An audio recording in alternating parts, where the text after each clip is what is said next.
अस्सलामुअलैकुम friends, welcome to TH kitchen.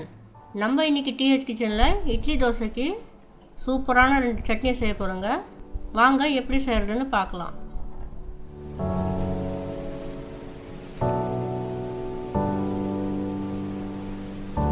இப்போ முதல்ல நம்ம புதினா சட்னி செஞ்சுக்கலாம்। அதுக்கு 2 டேபிள் ஸ்பூன் எண்ணெய் சேர்த்துக்கலாங்க।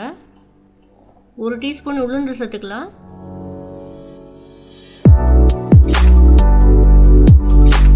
உளுந்து லைட்டாக ஃப்ரை ஆனதும் இப்போ 2 பச்சை மிளகாவை சேர்த்துக்கலாம்।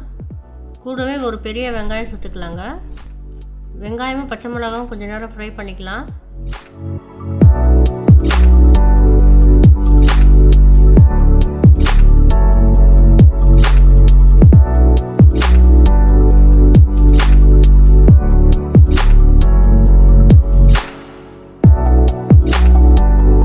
ரொம்ப வதக்கணும்னு அவசியம் இல்லை, இந்த அளவுக்கு வதக்கிட்டு இப்போ ஒரு தக்காளியை சேர்த்துக்கலாம்।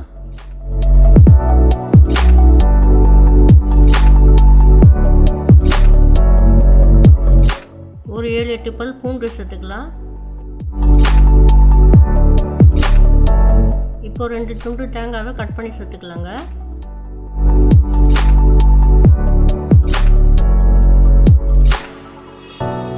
நான் அரைக்கட்டு புதினா எடுத்துருக்கேன், நல்லா க்ளீன் பண்ணி வாஷ் பண்ணி வச்சுருக்கேன்। இப்போ அதை சேர்த்துக்கலாம்। நம்ம புதினாவை சேர்த்ததுக்கப்புறம் ரொம்ப ஃப்ரை பண்ண வேணாம், பாருங்கள் இந்த அளவுக்கு ஃப்ரை பண்ணால் போதும்। இப்போ அடுப்பை ஆஃப் பண்ணிடலாம்। நல்லா ஆறிடுச்சுங்க। இது ஒரு மிக்ஸி ஜாரில் சேர்த்துக்கலாம்। இப்போ 3 டீஸ்பூன் உடச்சக்கடலை சேர்த்துக்கலாங்க। இது கண்டிப்பாக ஸ்கிப் பண்ணாமல் சேர்த்துக்கோங்க, அதுக்காக நிறையவும் சேர்த்துக்காதீங்க। அரைக்கட்டு புதினாக்கு 3 டீஸ்பூன் உடச்சக்கடலை சேர்த்துக்கோங்க, சரியாக இருக்கும்। தேவையான அளவு உப்பு சேர்த்துக்கலாம்। இப்போ இதை நல்லா அரைச்சி எடுத்துக்கலாங்க। நம்ம பாருங்கள் அரைச்சாச்சு। இப்போ இதை ஒரு பவுலில் மாற்றிக்கலாம்। அவ்வளோதாங்க, நம்ம புதினா சட்னி ரெடி ஆகிடுச்சு। இப்போ ரெண்டாவது நம்ம வேர்க்கடலை சட்னியை ரெடி பண்ணிக்கலாம்। அதுக்கப்புறம் 2 சட்னியும் சேர்த்து நம்ம தாளிக்கலாங்க। இப்போ வேர்க்கடலை சட்னி செய்ய போகிறோம்। பெரிய கப்பில் 1/2 கப்பு வேர்க்கடலை எடுத்துருக்கேன்। இப்போ இதை நல்லா வறுத்துக்கலாம்।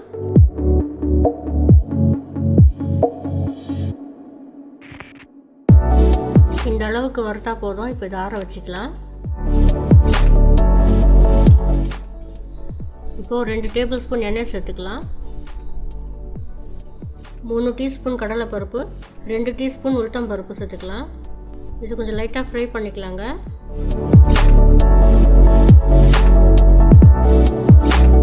ஒரு 3 பச்சை மிளகாவை சேர்த்துக்கலாம்। ஒரு 6 பல் பூண்டை சேர்த்துக்கலாம்। ஒரு துண்டு இஞ்சி சேர்த்துக்கலாங்க। இப்போ அடுப்பு ஆஃப் பண்ணி இது கொஞ்சம் நேரம் ஆற வச்சுக்கலாம் நம்ம। இப்போ ஆறிடுச்சுங்க। இப்போ இதை மிக்ஸி ஜாரில் சேர்த்துக்கலாம்। கொஞ்சமாக புளி சேர்த்துக்கலாம்। வறுத்த வேர்க்கடலையை சேர்த்துக்கலாங்க।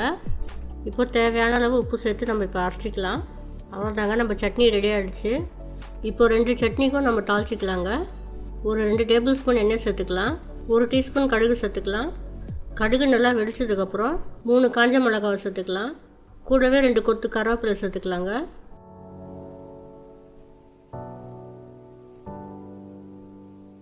இப்போ அரைச்சி வச்சுருக்க நம்ம சட்னியில் சேர்த்துக்கலாம்।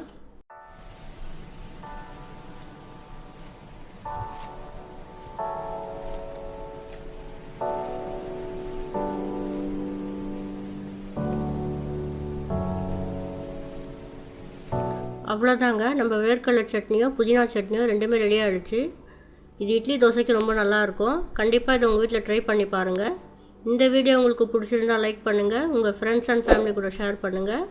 இதுவரை நம்ம சேனலுக்கு சப்ஸ்கிரைப் பண்ணாதவங்க சப்ஸ்கிரைப் பண்ணிக்கோங்க, கூடவே பெல் பட்டனையும் கிளிக் பண்ணிக்கோங்க। பாய் ஃப்ரெண்ட்ஸ், அடுத்த வீடியோவில் சந்திக்கலாம்।